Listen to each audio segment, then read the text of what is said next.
사랑하는 성도 여러분, 오늘은 5월 셋째 주 주일입니다.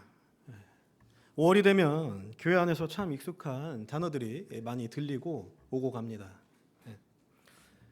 부모, 그리고 효도, 그리고 사랑, 그리고 가정하면은 또 화목, 그리고 감사와 배려.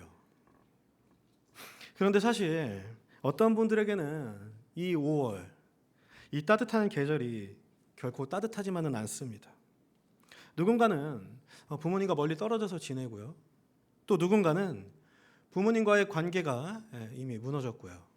누군가는 이미 부모님을 머나먼 하늘나라로 떠나보냈고, 또 학생과 우리 청년들은 아직 나는 그 부모님에 대한 마음을 전혀 모르겠다라고 생각할 수도 있습니다. 그래서 오늘 설교는 단순히 부모님께 잘하십시오 라는 이야기가 아닙니다. 오늘은 조금 더 깊은 이야기를 여러분들과 나누고자 합니다. 바로 내 편이 되어준 사랑, 내 편이 되어준 사랑에 대한 이야기입니다. 여러분, 사람은 평생 자기 편을 찾으며 삽니다. 어릴 땐 엄마만 있으면 괜찮았습니다. 꼭 울면은 아빠는 안 찾아요. 엄마만 찾죠. 혹시 아빠 찾으신 분 계신가요? 아빠 찾으셨어요? 네. 제가 지금까지 아빠 찾는 아이는 본 적이 없는 것 같습니다. 네. 학교에서 맞고 와도, 그리고 학교에서 싸우고 와도 집 문만 열면은 괜찮았습니다. 왜냐하면 바로 그 집에 내 편이 있기 때문입니다. 그런데 나이가 들수록 알게 됩니다. 세상은 생각보다 굉장히 냉정하다는 것을요. 내가 잘 될 때는 내 주변에 사람이 굉장히 많습니다. 심지어 나를 따르는 무리까지 생기죠. 그리고 내가 웃을 때 많은 사람들이 내 곁에 있습니다. 하지만 실패해 보면은 바로 압니다. 사람들이 내 존재의 편인지, 내 성공과 내 돈의 편인지 말이에요. 여러분, 세상은 대부분 조건부입니다. 돈, 그리고 능력, 그리고 쓸모, 그리고 성공. 모두가 조건부가 이렇게 깔립니다. 그런데 부모의 사랑은 굉장히 이상합니다. 굉장히 특이하죠. 이게 설명이 안 돼요. 이게 설명이 안 되니까 계산도 안 됩니다. 어느 정도인지 가늠할 수가 없습니다. 논리 자체가 맞아떨어지지 않죠. 그래서 저는 오늘 그 말도 안 되는 사랑에 대해서 이야기하고자 합니다. 제가 조금 극단적인 질문을 준비를 했습니다. 제가 운전을 하다가 실수로 사람을 죽였어요. 실제가 아닙니다. 제가 실수로 사람을 죽였습니다. 예를 들어서 말씀드리는 겁니다. 두 손에는 피가 잔뜩 묻어 있고요. 제 옷에도 피가 막 묻어 있습니다. 그리고 제 눈앞에는 한 구의 시체가 있습니다. 어떤 상황인지 아시겠죠? 인생 끝난 겁니다. 더 표현하자면 인생 종친 겁니다. 그때 제가 누구를 찾아가야 될까요? 집사님 찾아갈까요? 아니면 장로님을 제가 찾아가야 될까요? 아니면 우리 담임 목사님, 집사님, 권사님? 아니면 제가 제일 믿고 제일 의지하는 제 친구를 찾아가야 될까요? 누구나 다 찾아가면 아마 똑같이 말할 겁니다. 지금이라도 자수해라. 자수해서 광명 찾아라. 너가 잘못했으니까 빨리 신고해라. 틀린 말이 아닙니다. 맞는 말이에요. 세상은 원래 이렇게 움직입니다.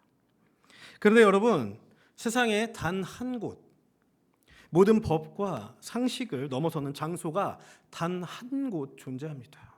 바로 부모님의 집이에요. 이렇게 피범벅이 되어서 시체를 들고 있는 자식이 문을 두드리면 부모는 먼저 묻지도 따지지도 않습니다.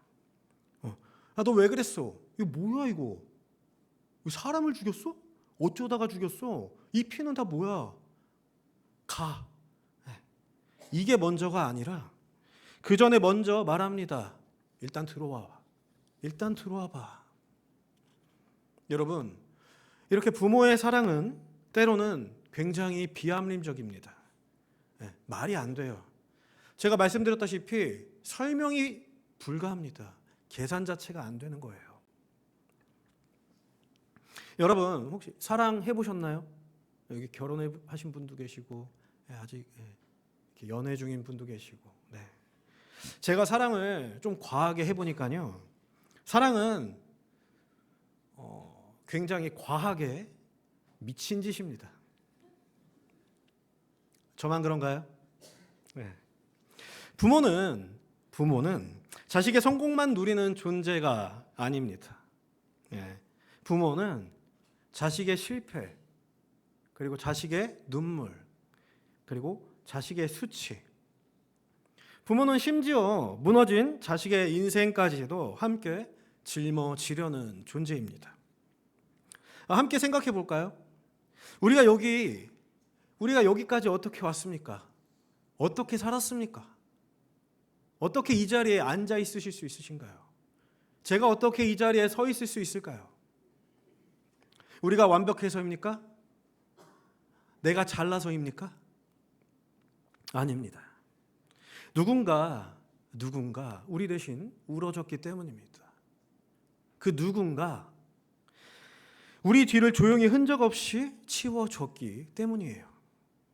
그리고 여러분, 그 사랑은 꼭 친부모에게서만 오는 것이 아닙니다.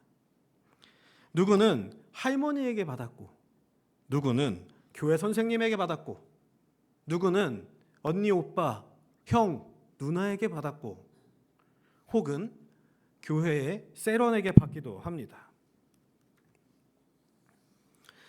여러분 인생에도 분명 끝까지 내 편이 되어준 사람, 평생 내 편이 되어준 사람이 한 명쯤은 있습니다.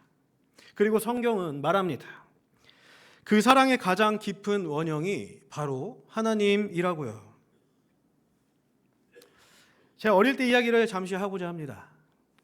저는 어릴 때 게임기 앞에서 게임을 하는 학생이 아니라 뒤에서 게임을 구경하는 학생이었습니다. 제가 게임을 하면은요 1라운드를 넘기지 못하더라고요. 그래서 항상 뒤에서 맨 마지막에 왕탄까지 깨는 것을 구경하는 것을 더 즐겼습니다. 이렇게 문방구 앞에 게임기 있는 것을 구경하는 것을 너무 좋아했는데요. 그 시절에 100원을 넣으면은 이 메달을 주는 이 메달 뽑는 기계가 있었어요. 이 메달 뽑는 기계하고 가위바위보를 해서 이기면은요 막 불빛이 돌아갑니다. 그리고 숫자에 멈추면은 그 숫자만큼의 메달을 획득할 수가 있어요. 운이 좋으면은 메달이 굉장히 많이 나오고요. 운이 안 좋으면은요 2개, 뭐 본전치기로 1개, 심지어 꽝도 나옵니다. 그런데 어느 날 제가 이렇게 게임을 구경하고 있는데 옆에 있던 친구가 과감하게 100원을 갖다가 메달 뽑기에다가 넣는 거예요. 가위바위보를 이기고, 대박이죠. 가위바위보를 이겼어요. 다 가위바위보에서 예선 탈락하는데 가위바위보를 이기고 제 친구가 숫자가 막 돌아갑니다. 제일 많이 주는 메달인 20개에 걸린 겁니다. 와, 그때 20개를 받은 그 친구는 한순간에 벼락부자, 재벌이 됩니다. 와, 쟤 재벌이야, 쟤 갑부야. 친구들이 다 이렇게 웅성웅성거려요. 매달 20개면은요 한화로 2,000원입니다. 제가 그 당시에 새우깡이 350원이었어요. 그리고 문방구에서 파는 서주 아이스크림이, 하얀 색깔 서주 아이스크림이 100원이었습니다. 그리고 뭐 호박엿 쫀득이가 100원. 그리고 여러분들 뭐 이렇게 테이프, 먹는 테이프라고 아시나요? 그게 50원이었어요.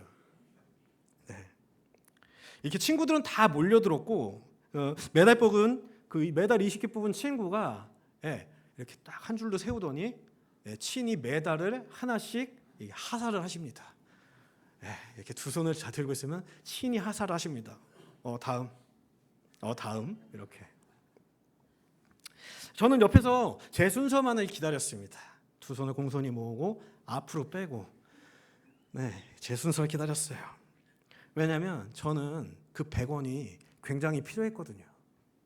왜 필요했냐면 이 엄청난 더위 가운데 아까 전에 제가 말씀드린 그 100원짜리 서주 아이스크림을 먹어야 됐거든요.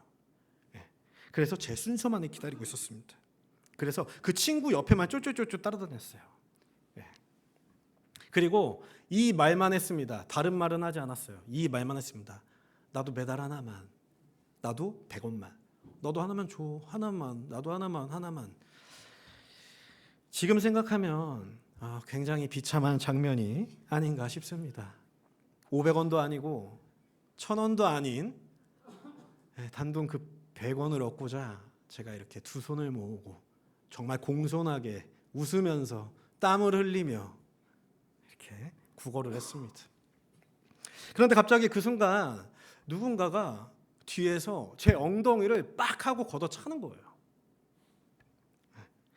차로 이렇게 집에 오시는 길에 제가 이렇게 100원만 이렇게 구걸하는 거를 보신 저희 아버지가 차를 잠시 이렇게 옆에다 세워두시고 구두발로 풀스윙으로 저를 엉덩이를 빡 걷어차신 겁니다. 그러시면서 야 임마 내가 거지야? 앵벌이야? 왕초야? 네가 뭐가 아쉬워가지고 구걸을 하고 앉아있어. 진짜 이랬습니다. 제가 저희 아버지 성대모사 좀 잘하는데 친구들은 다 쳐다보고 문방구 주인도 어른이 애를 때리니까 놀라서 나오신 거예요. 저는 그 순간 너무 창피했습니다. 그리고요 용돈을 안 주는 거는 부모님인데 너무 서럽더라고요. 그런데 잠시 뒤 그 아버지의 뒷주머니에서 항상 저희 아버지는 뒷주머니에 마르지 않는 샘물을 가지고 다녔습니다. 지갑을 딱 꺼내시더니 지갑에 있는 10,000원짜리를 모두 저에게 주시는 거예요. 7만 원. 그 시절 7만 원이면은요. 새우깡이 얼마였다고요? 350원이었습니다. 그 당시에 7만 원, 10,000원짜리 7장을 딱 주시면서 무려 저의 7개월의 용돈이었습니다. 아마 지금 생각해 보니까 아버지의 한 달 용돈이 아니었나 싶습니다. 그리고 말씀하셨습니다. 100원짜리를 바꿔가지고 실컷 해. 20개 나올 때까지 한번 해봐. 쟤 말고 매달 안 준 쟤 말고 다른 애들은 매달 나눠줘. 그리고 다 해. 그리고 네 사고 싶은 거 다 사. 그리고 마지막에 이렇게 말씀하셨어요. 정말 의미심장하게 인상을 딱 쓰시고 한 손을 딱 옆에다 지키시고 손을 딱 가리키시며 내 집에 사는 게 100원 없어서 남한테 굽신거리는 꼴 나는 못 봐. 그거 다 사. 여러분 그때는 진짜 정말 몰랐습니다. 왜 혼내시고 왜 갑자기 또 돈을 주시는지 이해할 수가 없었어요. 그냥 마냥 그 7만 원을 받은 그 기쁨밖에는 없어요. 그런데 제가 이렇게 한 살 한 살 나이가 들어보니 이제 알겠습니다. 그거는 부모의 사랑이었고 아버지의 자존심이었습니다. 부모는 자기 자존심은 깎여도 내 아들, 내 딸 자존심 깎이는 거는 못 보는 존재입니다. 그래서 부모는 자기 옷은 몇 년에 한 번씩 사요. 심지어 가장 싼 시장에서 사요. 그런데 자기 자식의 옷은 가장 좋은 브랜드로 백화점에서 항상 사줍니다. 자기 몸은 아픈데도 불구하고 항상 일을 나가세요. 왜냐하면 자식의 학원비, 레슨비, 옷값, 책값 벌러 나가시는 겁니다. 여러분, 이게 바로 하나님 아닙니까? 하나님도 우리가 세상 속에서 비굴하게 살아가는 걸 원치 않으셨습니다. 그래서 독생자 예수 그리스도까지 우리에게 주셨어요. 복음은 하나님이 우리 편 되어주시기 위해 가장 소중한 걸 포기하신 사건입니다. 성경을 자세히 읽어보면 성경은 부모의 눈물로 가득한 책입니다. 오늘 본문의 다윗만 그런 게 아니에요. 창세기 37장 33절에서 34절에 나오는 야곱을 보십시오. 야곱은 요셉의 옷에 피가 묻어 있을 때, 요셉이 짐승에게 찢겨 죽었다는 말을 들었을 때, 그 옷을 붙들고 모든 것이 무너져 내려버립니다. 그리고 성경은 말해요. 그가 여러 날 동안 그의 아들을 위하여 애통하였다라고요. 여러분, 요셉은 이미 없다고 생각하는데 야곱은 평생 그 아들을 가슴에 묻고 삽니다. 왜입니까? 부모는 자식을 잇는 존재가 아니기 때문입니다. 또 누가복음 15장 11절에서 32절에 나오는 탕자를 모두 다 아실 겁니다. 아들이 아버지에게 재산을 달라고 해서 아버지의 재산을 들고 집을 나가버리죠. 쉽게 말하면 이런 거예요. 아버지가 빨리 죽었으면 좋겠어요. 그러니까 아버지 돈이나 주세요. 내놓으세요 빨리. 이렇게 아들이 나가버리고 아버지는 그 아들을 기다립니다. 계속 기다려요. 아들이 재산을 다 날리고 거지가 되고 돼지우리에서 쥐염 열매를 먹으며 무너졌을 때까지 기다립니다. 그리고 돌아오는 순간 제일 먼저 뛰어갑니다. 여러분, 중동 문화에서 나이든 아버지가 뛴다는 건 엄청난 수치라고 해요. 그런데도 뜁니다. 왜 뛸까요? 내 아들이니까, 내 자식이니까 뛰는 겁니다. 이게 부모입니다. 그리고 오늘 본문의 다윗 그리고 압살롬은 반역자입니다. 아버지를 죽이려 했고 그리고 왕좌를 뺏으려고 했습니다. 나라 입장에서 보면은 반역자이고 죽어도 마땅한 존재죠. 그런데 다윗은 무너집니다. 내 아들 압살롬아, 차라리 내가 너를 대신 죽었더라면. 여러분, 이게 이해가 되십니까? 이해가 되시죠? 네. 부모에게 자식은 옳고 그름의 이전 존재입니다. 존재 자체예요. 그래서 세상은 압살롬을 반역자라고 부르는데 다윗은 끝까지 내 아들이라고 부릅니다. 여러분, 이게 복음입니다. 우리가 하나님 앞에서 얼마나 많은 압살롬이었습니까? 하나님 이제 필요 없습니다. 뭐 여기까지 도와주셨으니까 여기부터는 제가 한번 해볼게요. 뭐 될 것 같아요. 괜찮아요. 제가 할게요. 제가 혼자 해도 될 것 같은데 뭐 굳이 뭐 안 나셔도 될 것 같습니다. 내 마음대로 한번 해볼게요. 우리는 수도 없이 이렇게 하나님의 마음에 대못을 박았습니다. 그리고 지금도 그 대못을 받고 있어요. 그런데 하나님은 끝까지 우리를 포기하지 않으시고 버리지 않으셨습니다. 오히려 십자가에서 말씀하셨습니다. 내가 대신 아플게. 내가 대신 찔릴게. 내가 대신 피 흘릴게. 그리고 내가 대신 죽을게. 복음은 종교가 아닙니다.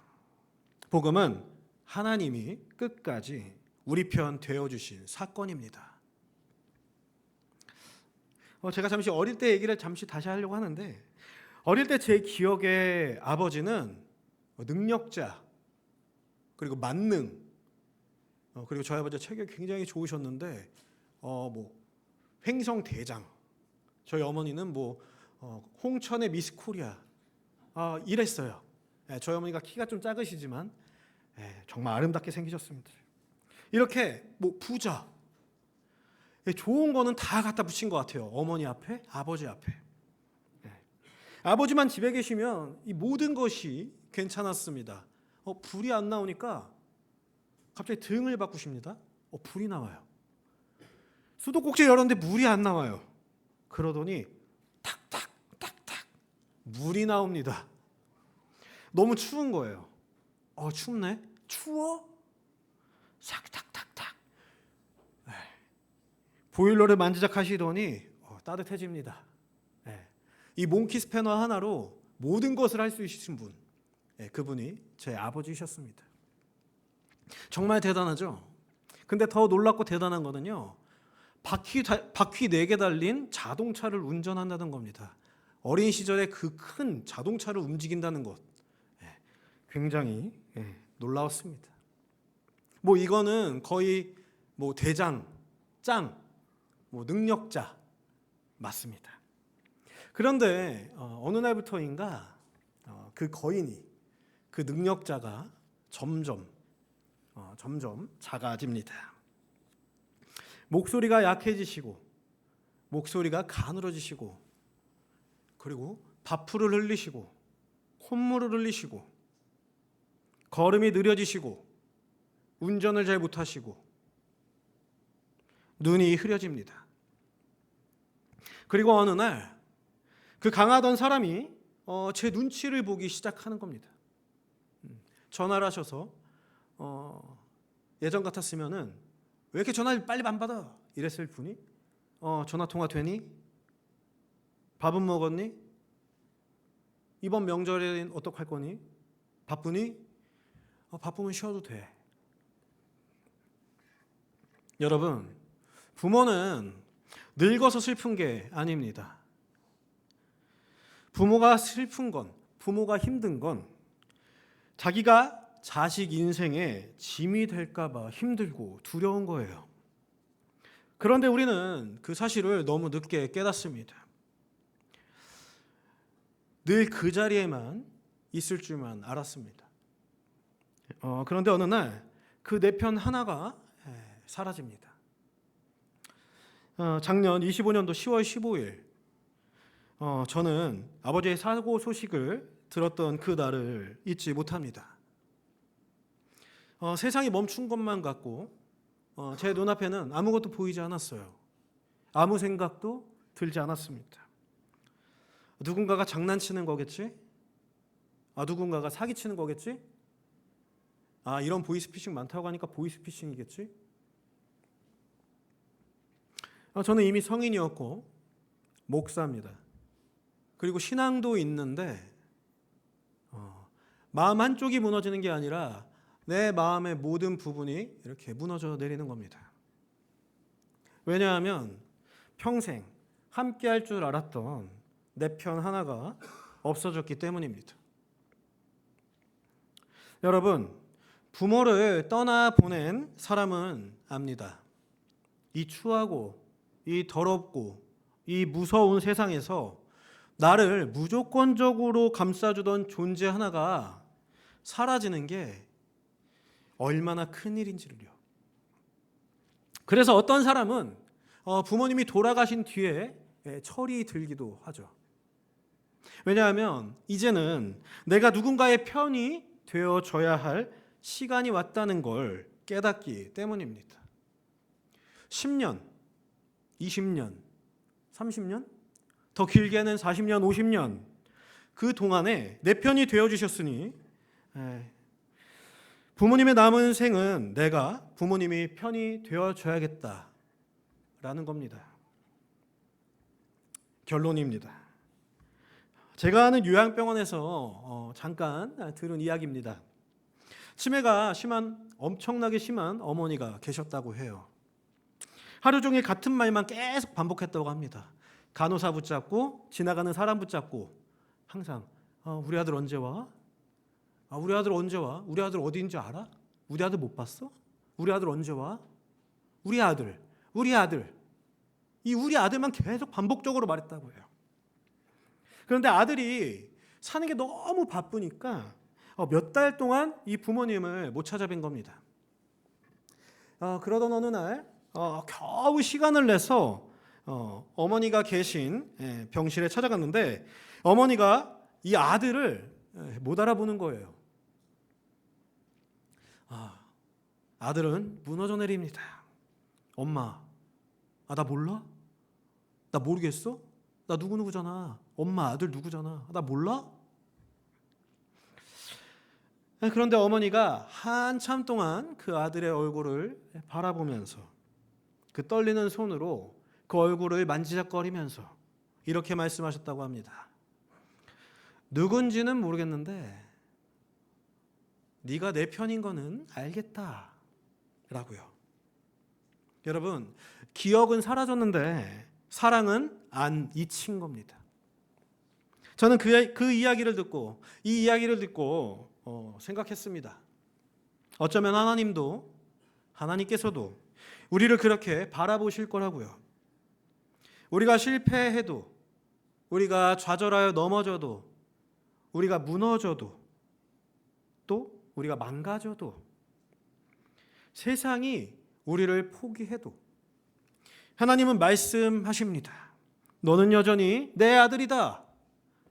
너는 여전히 내 딸이다 라고요. 사랑하는 성도 여러분, 혹시 오늘 부모님께 전화드릴 수 있는 분은 꼭 전화하십시오. 길게 못하겠으면 짧게라도 하세요. 사랑합니다. 감사합니다. 고맙습니다. 그리고 보고 싶습니다. 그리고 혹시 부모님이 안 계신 분들은 기억하십시오. 여러분은 사랑받았던 사람들입니다. 누군가의 기도 위에, 누군가의 눈물 위에, 또 누군가의 희생 위에 여러분의 인생이 세워졌습니다. 그러니 이제는 우리도 누군가의 편이 되어줍시다. 홀로 있는 외로운 사람의 편, 지치고 쓰러진 넘어진 사람의 편, 상처 입은 사람의 편이 되길, 그리고 끝까지 우리 편 되어주신 예수 그리스도의 사람이 되길 이 시간 주님의 이름으로 축복합니다.